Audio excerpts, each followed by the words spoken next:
দেখো এই রিজনিংটা আমি লেখাচ্ছি প্রথমে।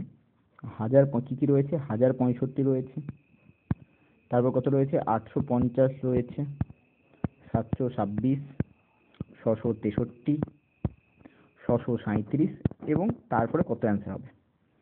দেখো এটা যদি গ্যাপ দেখি, 50, 150 আর 65, 215 হয়ে যাবে।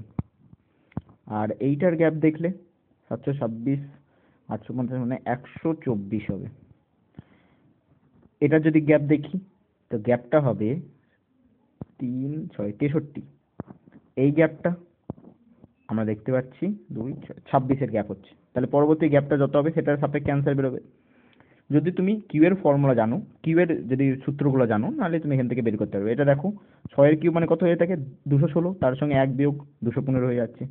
এটা হয়ে যাচ্ছে 5 এর কিউবের সঙ্গে 1 বিয়োগ, এটা হয়ে যাবে তোমাদের 4 এর কিউবের সঙ্গে 1 বিয়োগ, 3 এর কিউবের সঙ্গে 1 বিয়োগ। নাহলে এবার যে এইখানে করে গ্যাপটা পড়ে থাকবে সেটা কত হবে? 2 এর কিউবের সঙ্গে 1 বিয়োগ, অর্থাৎ 8 এর সঙ্গে 1 বিয়োগ করলে 7। তাহলে আমাদের 637 ছিল, 7 কম হবে, 7 কম হবে, অ্যান্সার কত হবে? 630 হয়ে যাবে right answer. Option number C হবে একেবারে সঠিক অ্যান্সার।